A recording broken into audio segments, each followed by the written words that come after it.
అందరికీ నమస్కారం. మన ఒడ్డుపల్లి మార్కెట్ రెండోసారి మన సత్యన్న చైర్మన్గా తీసుకునే దానికి మాకు చాలా సంతోషంగా ఉంది. ఆయన మనకి డాక్టరేట్ ఇచ్చినప్పుడు వచ్చినాడు, సన్మానం చేసినాడు, చాలా గొప్పగా చెప్పినాడు. మాకు చాలా ఆనందం అయిపోయింది. కానీ అన్న మార్కెట్ చైర్మన్ తెలుసు కానీ యాడైనా కానీ తెలీదు. నిన్న మన కాపల్ రెడ్డి అని వచ్చి అన్నకు మళ్ళీ రెండోసారి ఇది ఇచ్చినారంటే మేము కోలార్ అనుకున్నాము. కానీ అన్న ఇక్కడ ఒడ్డుపల్లి అండి. ఒడ్డుపల్లి మనం ప్రపంచంలోనే నెంబర్ 1 స్థానంలో ఉన్నది మన ఇండియాలోనే. టమాటా మార్కెట్ అంటే మనకి ఒడ్డుపల్లి మళ్ళీ ఇంక ఏడన్నా కానీ మన ప్రపంచంలోనే ఇదే ఫస్ట్. కానీ అలాంటి దాంట్లో అన్న రెండోసారి చైర్మన్గా రావడము మాకు చాలా సంతోషంగా ఉంది. ఆయన ఇట్లే చాలా మంచి పనులు కూడా చేస్తున్నారు, చాలా మంచి కార్యాలు చేస్తున్నాడు. మాకు కూడా దాన్ని చూసి మాకు కూడా ఆనందం అవుతుంది. ఆనందం అన్న కూరగాయలు తిరుమలకంతా పంపిస్తారని చూస్తే మాకు కూడా ఆనందం అవుతుంది. మేము కూడా చాలాసార్లు రెడ్డి అని ఒకేసారి అవకాశం ఇచ్చినారు. మళ్ళా దాదాపు అడుగుతూ ఉంటే చెప్తానున్నా ఈరోజు రేపు అనేసి అన్నీ కొనేసి సంవత్సరం అయిపోయింది మేము ఇచ్చి. మాకు కూడా తిరుమల కూరగాయలు పంపించాలంటే చాలా సంతోషము. కానీ మన సత్యన్న రెండోసారి చైర్మన్ రావడం మాకు చాలా సంతోషంగా ఉంది. ఆ గంగమ్మ ఆశీర్వాదంలో ఆయన ఇంకా మంచి పోస్ట్ వచ్చి మంచి సేవలు చేస్తున్నారు. మంచి పోస్ట్ వచ్చి ఇంకా బాగుండాలని గంగమ్మ తల్లిని వేడుకుంటున్నాను.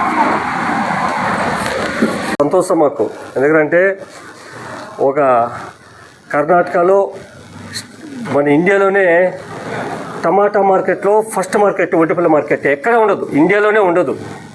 ఇండియాలోనే వీళ్ళ మార్కెట్లో ఉండే యూనియన్ కూడా ఎక్కడ ఉండదు. అంత పేరు తెచ్చినటువంటి సత్యన్న గురించి చెప్తే చాలా చెప్పచ్చు. ఒక నిమిషంలోనే నేను ముగిచేస్తాను. ఎందుకంటే చెప్పడం చాలా మీ మీడియా మిత్రులు ఎంతో మాకు ఈ న్యూస్ వల్ల మేమంతా డెవలప్మెంట్ అయ్యేదానికి కానీ మేము కూరగాయలు పంపించేదానికి కానీ మమ్మల్ని పబ్లిసిటీ చేసేదాంట్లో మీరే మాకు మూలకారులు. మీకు అందరికీ ధన్యవాదాలు. సత్యన్న దాదాపు నేను ఒక 15 ఏళ్ళు మాకు అనుభవం అయింతో పొలంనేరు మార్కెట్ నుంచి ఒడ్డుపల్లి మార్కెట్ నుంచి మేము స్టార్ట్ చేసాము. వీళ్ళ వల్ల మేము ప్రపంచమంతా వెళ్ళిపోయాము. ఇప్పుడు దాదాపు 20 మార్కెట్లకు వెళ్ళిపోయాము కూరగాయలు తిరుమలకి పంపించే దాంట్లో. వీళ్ళు నేను ఎప్పుడు కుటుంబ సభ్యులు మా సొంత కుటుంబ సభ్యులని చెప్తూ ఉంటాను ఎక్కడ పోయినా నేను. ఎందుకంటే వీళ్ళ మూలకన్నానే నేను దేశమంతా పోయాను.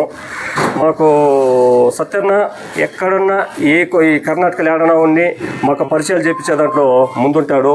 సర్వీస్ చేసే దాంట్లో కూడా మాకు చాలా ఇదిగా ఉంటాడు. మా కుటుంబ సభ్యుడు ఇవిడైనా ఈయన మార్కెట్ చైర్మన్ అయిన దానికి మాకు ఆనందానికి ఈరోజు మేమందరూ వచ్చి సన్మానం చేయడము మాకు అదృష్టము.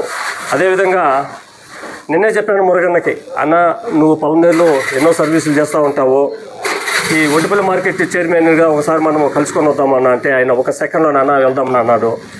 ఆయన గురించి చెప్పడము ఈ సత్యన్న గురించి చెప్పడము రెండు ఒకటే. ఆయన చేసే పని ఇప్పుడు చూస్తే పొలంనేరులో మన చిత్తూరు జిల్లానే ఉలికి పడుతూ ఉంది. పేదవాళ్ళకి అన్నం పెట్టడం కానీ గుళ్ళు గోపురాలకి డబ్బులు ఇవ్వడం కానీ ఆయన ముందర ఆ మనసు మూతి వాడ్చుకుంటే ఆయన తట్టుకోలేకపోతున్నాడు. ఇప్పుడు అన్న నాకు కొద్ది ఆరోగ్యం సమస్యగా ఉంది, నాకు ఒక 70,000 లక్ష రూపాయల ఖర్చు వస్తుంది ఎలా అన్న అంటే ఆయన మనకు ముందు ఏడ్ చేస్తాడు. వెంటనే హాస్పిటల్ చేర్చి వాళ్ళకి ఏం కావాలో ఆ సదుపాయాలంతా కల్పించి, అదిగాక ఈ ఎడ్యుకేషన్ వాళ్ళు అన్న మేము చదువుకోలేని పరిస్థితుల్లో ఉన్నాము ఎలానా అంటే ఆయన మనసు ఆతోక అయిపోతుంది. వెంటనే వాళ్ళకి ఇలాంటి వ్యక్తి మన పల్లెటూరులో పుట్టడము నిజంగానే గ్రేట్. ఇలాంటి వాళ్ళు కానీ ఈ సత్యం లాంటి వాళ్ళు దేవుడు పుట్టించుకొని వదిలేస్తున్నాడు. వీళ్ళకి అందరికీ ఆ వెంకటేశ్వర స్వామి ఆశీస్సులు, ఆ గంగమ్మ ఆశీస్సులు నిండుగా ఉండి వీళ్ళు ఇంకా మంచి సర్వీసులు చేసి వీళ్ళు ఇంకా బాగుండాలని ఆ వెంకటేశ్వర స్వామిని వేడుకుంటున్నారు.